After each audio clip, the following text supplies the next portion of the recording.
తాకట్లో ఉన్న మీ బంగారాన్ని విడిపించి ఆ రోజు ఆన్లైన్ రేటుకి కొంటాం. Sharma gold company. కోమటిరెడ్డి రాజగోపాల్ రెడ్డి తన మాటలతో మరోసారి కాంగ్రెస్ లో కాకరేపారు. ఏకంగా జానారెడ్డినే టార్గెట్ చేశారు.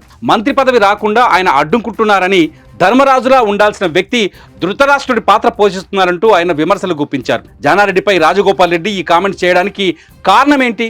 దాని వెనుక అసలు జరిగిందేంటి?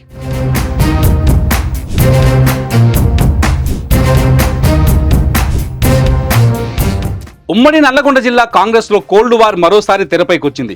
మూడో మంత్రి పదవిపై జిల్లాలో రగులుతున్న రాజకీయానికి మరోసారి ఆజ్యం పోసినట్టయింది. కోమటిరెడ్డి రాజగోపాల్ రెడ్డి, జానారెడ్డి మధ్య అంతర్గత విభేదాలు బట్టబయలయ్యాయి. యాదాద్రి భువనగిరి జిల్లా చౌటుప్పల్లో జరిగిన ఓ సమావేశంలో కోమటిరెడ్డి రాజగోపాల్ రెడ్డి తన మంత్రి పదవి అంశంపై మాట్లాడుతూ తనకు అధిష్టానం మంత్రి పదవి ఆఫర్ చేస్తున్నా జానారెడ్డి అడ్డుకుంటున్నారని వ్యాఖ్యానించడం చర్చనీయాంశమైంది.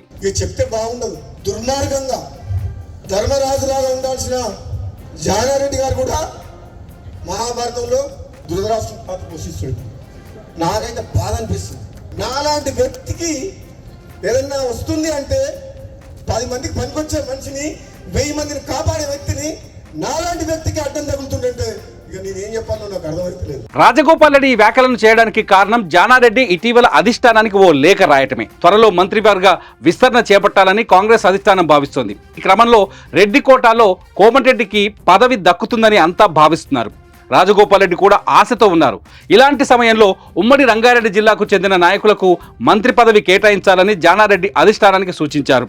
ఉమ్మడి ఆంధ్రప్రదేశ్లో రంగారెడ్డికి 5 నుంచి 6 మంత్రి పదవులు ఉండేవని, ఇప్పుడు కాంగ్రెస్ ప్రభుత్వంలో ఒక్కరు కూడా మంత్రిగా లేనటువంటి నేపథ్యంలో హైదరాబాద్, రంగారెడ్డి నుంచి ఒక్కరినైనా మంత్రివర్గంలోకి తీసుకోవాలని ఏఐసిసి చీఫ్ ఖర్గే, కేసీ వేణుగోపాల్కు జానారెడ్డి లేఖ రాశారు. అంతేకాదు ఉమ్మడి నల్గొండ జిల్లాలో ఇప్పటికే 2 రెడ్డి మంత్రులు ఉన్నారని, మళ్ళీ అదే సామాజిక వర్గానికి కేటాయిస్తే ప్రజలకు తప్పుడు సమాచారం వెళ్తుందని ఆయన లేఖలో పేర్కొన్నారు. ఈ లేఖకు తోడు ఆశావాహుల సంఖ్య కూడా భారీగా పెరిగి అధిష్టానం వద్దకు క్యూ కట్టడంతో మంత్రివర్గ విస్తరణ వాయిదా పడింది.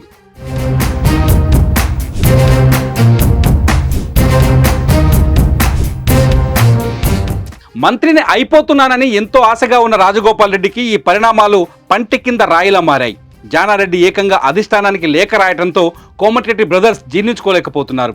లోపల రగిలిపోతున్నారు. దీంతో బహిరంగంగానే తనలో ఉన్న అసంతృప్తిని బయటపెట్టి బాంబు పేల్చారు. రాష్ట్రంలో కాంగ్రెస్ ప్రభుత్వం కొలువుదీరిన 16 నెలల తర్వాత మొదటిసారిగా రాజగోపాల్ రెడ్డి రూపంలో అసమ్మతి స్వరం వెలువడడంతో కాంగ్రెస్ పార్టీలో తీవ్ర చర్చకు దారితీసింది.